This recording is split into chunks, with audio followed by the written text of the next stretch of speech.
here's something familiar and yet actually really different. If you wrote this off as being an Adventure Force Accelerator reshell, I don't blame you, because they look almost identical. However, this not only has changes in what it comes with, but it also has internal changes as well. Rather substantial ones, because right off the bat, if you look at the box, auto agitator anti-jam mechanism. That's a big deal, because like these hopper-fed blasters, especially the ones like the Powerball and whatnot, you could put hoppers on them and they worked pretty okay. But when it came to the Accelerator, you had to jostle it a lot to get shots out of it. This is supposed to fix that, because this is the Dart Zone Ballistix Ops Velocity. This one being, again, from Primetime Toys, just like a lot of like the things like the Quantum and whatnot. The Quantum, however, was a Walmart exclusive. This is a Target exclusive, because it's under the Dart Zone Ballistic Ops line. So that's interesting how they do that. And it proudly claims up to 100 FPS, works with a leading brand, and it comes with 40 Power Strike rounds, which is their version of the rival high impact rounds. And well, it's a semi-auto flywheel blaster. It works kind of like a Strife, except for with these balls right there, which is actually kind of interesting, the fact that this thing uses a pusher and not the weird loading gate thing that the Zeus used, which was one of the reasons I didn't personally like the Zeus. But it did lead to a lot of cool stuff coming out of the hobby, like, of course, the Hurricane. And yeah, it's basically the same thing. You've got the motorized blasting, trigger lock, rev trigger, something the Quantum did not have for some reason. The auto agitator anti-jam mechanism, try saying that 5 times fast. 40 round hopper, which is a substantial amount. Like this seems like a pretty good deal right out. This does require 6 D-cell batteries though, which is not a small amount. I'm getting really tired of these D-cell battery blasters. However, just like with the Quantum and the Accelerator before it, it is completely compatible with the Nerf Rival battery pack, which is something that's pretty impressive. And yeah, new hopper, substantially bigger, which is nice, and it does come with a lot of these beautifully packaged rounds right there. I like how they did that. Probably wasn't cheap to mold that plastic like that either. So since I didn't get an Accelerator review out, because while they did send me one, they then told me not to upload the video because they were sending me a replacement, and when they sent me the replacement, I had things going on and never got around to doing a video, and by the time I planned on doing a video, this had already been set out. So now I get to actually talk about the ergonomics and whatnot, and most of this will apply to the Accelerator as well, but you've got yourself a grip right here, which is very comfortable. It's nice and fat. It looks a little short, but it fits my hand perfectly. It does have a rev trigger. This one, unfortunately, is not clicky like the Accelerators. And then you've got, of course, your normal trigger pull right there. And battery pack in the back. There is no stock to speak of, so it's kind of meant to be like a two-handed blaster without being able... I mean, you can still press this against your shoulder, but it's not a stock. It doesn't appear, maybe it doesn't, I haven't seen it. I don't see the little sight things that go on the side so you can angle shoot like that and have slanted iron sights, like super tactical, man. And it does have a jam door right there. Rival style flywheels, because of course this is a rival style blaster. It does have a hopper ejection button right there, and this is completely redesigned to hopefully not only let you use, and I have this under good authority, this should work with the normal rival mags now, no problem with no double feeds whatsoever. I mean, it might still happen a little bit, but there's also this new thing right here. When you pull the trigger, that pops up, and that will agitate the hopper and jostle the rounds around and hopefully lead to less jamming. So hopefully you won't have to shake the thing constantly. And other than that, it's pretty much the same thing, except for the nameplate has been embossed with Velocity instead of Accelerator. But it's pretty darn good, and it is just a hopper, and you can leave this open and feed rounds into it when you're playing if you want to. Or, of course, you can close it. You can have multiple hoppers. There's a stop right there to stop rounds from popping out, so you can have this in a bag, shove it on there, good to go. Not a bad blaster at all. This has actually been some people's favorite rival blaster, and now it looks like it just got way better, so thankfully the Accelerator wasn't that expensive when it came out, because it's been completely replaced at this point. And of course the exact same battery thing, just like in the Nemesis or of course the Quantum, which means that I don't even have to use this. I'll just grab the one from my Quantum, slap that in there, put this like, come on, push forward, come on, you can do it, I believe in you, there we go.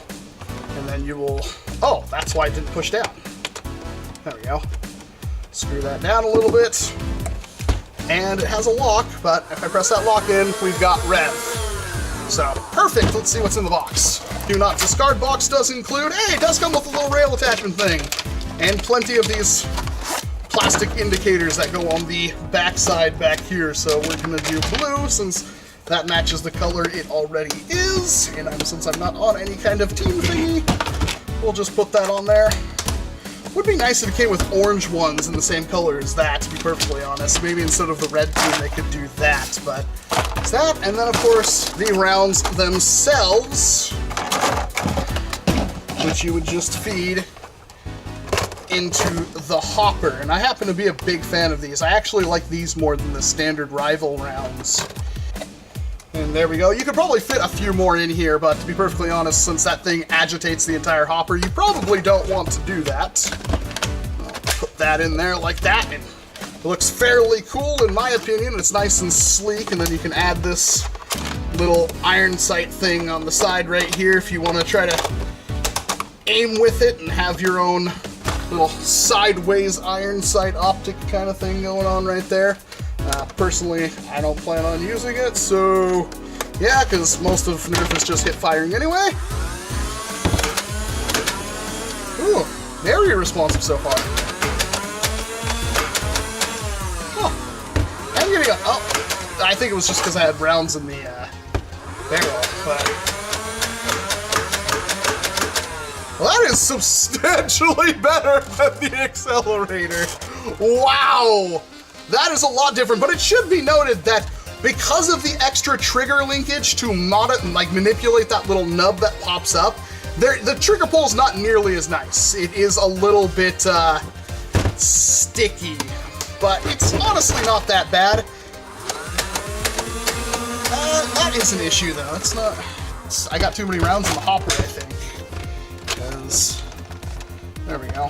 Yeah, you really can't put. I don't think you could put more than 40 in here. There we go. All right, well, it's hitting relatively hard. Not all that amazing, though, but again, these are just stock D-cell batteries. So what I'm going to do with this one is I'm going to fire it over the Chronograph with the stock batteries, then fire it over the Chronograph with the rival battery pack.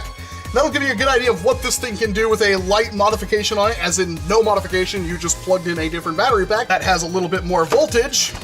But overall impressions so far are really positive. This is a nice blaster. Very comfortable in my opinion. They could use some kind of foregrip thing, because that's kind of right there. That's a little bit, but yeah, I mean, that's just complaining at this point, because this thing is rather inexpensive and rather good for what it's supposed to be, and it does have the trigger locking thing, which I think is mandatory on blasters in the US if they hit over a certain mark, because it's basically like a paintball kind of thingy, so they put that on there just because it hits a bit harder. But yeah, no, I'm really impressed right now. Let's see what this thing can do, and I also want to see its accuracy. That's going to be really important to me because I prefer accuracy with Rival, and so far it hasn't really given me a whole lot on that, so let's find out. All right, velocity with the standard D-cell batteries.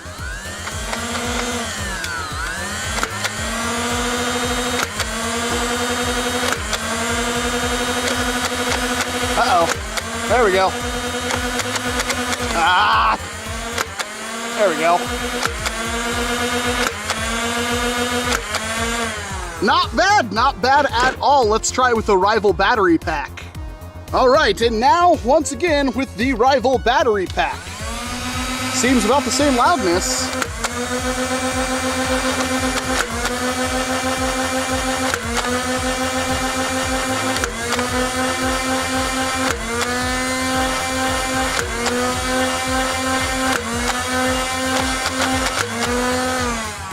All right, well, not much of an improvement. A little bit of an improvement, but not much of one. But hey, at least then you don't have to worry about the D-cell batteries, am I right? So, the velocity. Again, this is kind of a reshell of the Accelerator that we got in the past, but my gosh, is this not so much of a better blaster?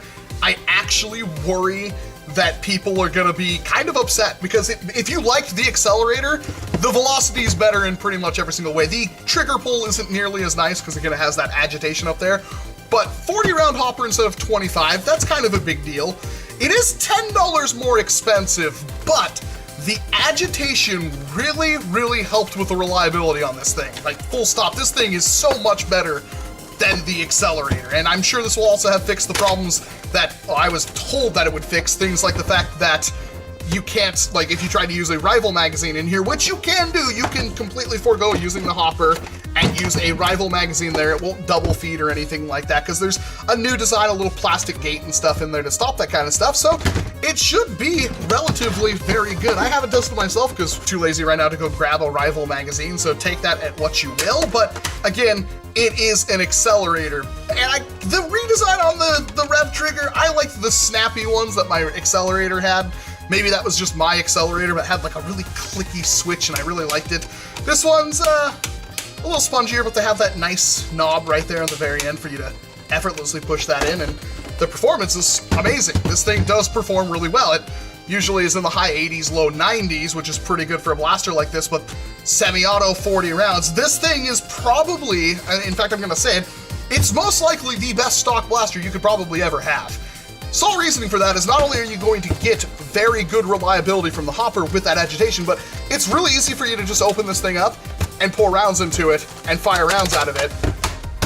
And that's going to be a big game changer for somebody who doesn't have a lot of rival magazines or doesn't want to shell out the $100 or $70 to $100 for a Nemesis or $140 to $200 for a Prometheus, which are good blasters, but those are full auto. And for a new person who is just now getting, like, you don't have a lot of magazines, you probably don't have a lot of rounds, this is way easier to control. It wasn't necessarily more accurate or anything like that. I couldn't say, for instance, this thing is more accurate than a whatever you happen to be using in terms of rival, but it did perform really good, and it basically replaces the Accelerator. I'm sorry to the fanboys of the Accelerator, but this thing just works so much better. So for that, I really do have to give this thing marks. The only thing I don't like is the fact that compared to the Accelerator, this is $10 more. But it does come with a bigger hopper, it does come with internal changes, it does come with 40 rounds, so I can kind of forgive it for that, and I think that's a fair assessment for this blaster. It's definitely something that if you don't have rival, and you kind of want to get rival, well, screw the Hera, screw pretty much everything else. I would get this, because this is so much better, it's not even funny. Modification-wise, it's a Strife that shoots rival rounds, so it should be pretty easy to modify. I have heard of, with the Accelerator, some issues with these cages right here, especially with flywheels breaking off, but I've also heard from people that have already modified the Velocity that the cage design is much better, it's much stronger, you know, a little bit of plastic here and there that made this thing much more structurally sound, so it may be able to take a modification no issue. If you could just slap an easy 3S LiPo to this thing, because we're talking, this thing is a Strife, so it's going to be 3 wires, 2 motors, and a switch to wire this thing. So pretty much anybody can do that. If you can get 130, 140, 150 FPS on this thing, yeah, a lot of people are going to be happy, and I definitely think the Velocity is a true winner. And probably, while it doesn't look anything remotely super crazy or anything like that, is going to be one of the best blasters this year. Big fan of the Velocity, and since we didn't really have, besides the Hera, a truly good semi-auto flywheel blaster in the rival line, and like we did have the Zeus, but it has that weird gate thing that I don't like at all. The Hera was kind of like the Zeus that was merged with a different thing, and while that did work pretty well, it's very uncomfortable in my opinion. Even though I like the Hera a lot, this thing is like night and day compared to it, and I think a lot of people are gonna like that. So this is definitely the best semi-auto flywheel blaster in the rival line anyway, that shoots these rival type rounds, and I can definitely give a recommendation to, because I would not get a Hera. I like the Hera, I think the Hera looks cool and it works pretty good, but I've actually hurt my finger using that thing because the trigger is so far, because the grip is just so big, my tiny hands can't deal with it. This thing, much ergonomically better, and you don't have to worry about having a lot of magazines, and it holds 40 rounds instead of like 12 or 7, so yeah. Unfortunately, I'm gonna have to say this thing's way better. But let me know what you think down in the comments section. Did I get it right? Did I get it wrong? I'm always interested in your feedback, because that lets me know if I'm doing a good job or not. So, yeah, let me know. I'm personally a big fan of this one. I happen to like this more than the Quantum, but then I also have to point out the fact that this is $40, the Quantum is $50, and I think with the Quantum you get a lot more stuff. So that can kind of balance it. Even though this is semi-auto, this is still semi-auto really good as opposed to you know, as opposed to my Quantum, which barely does semi-auto. But, yeah, let me know what you think. This has been Walcom at 7. Thank you very much for watching this video. And, of course, I hope to see you in an entirely different one. You gotta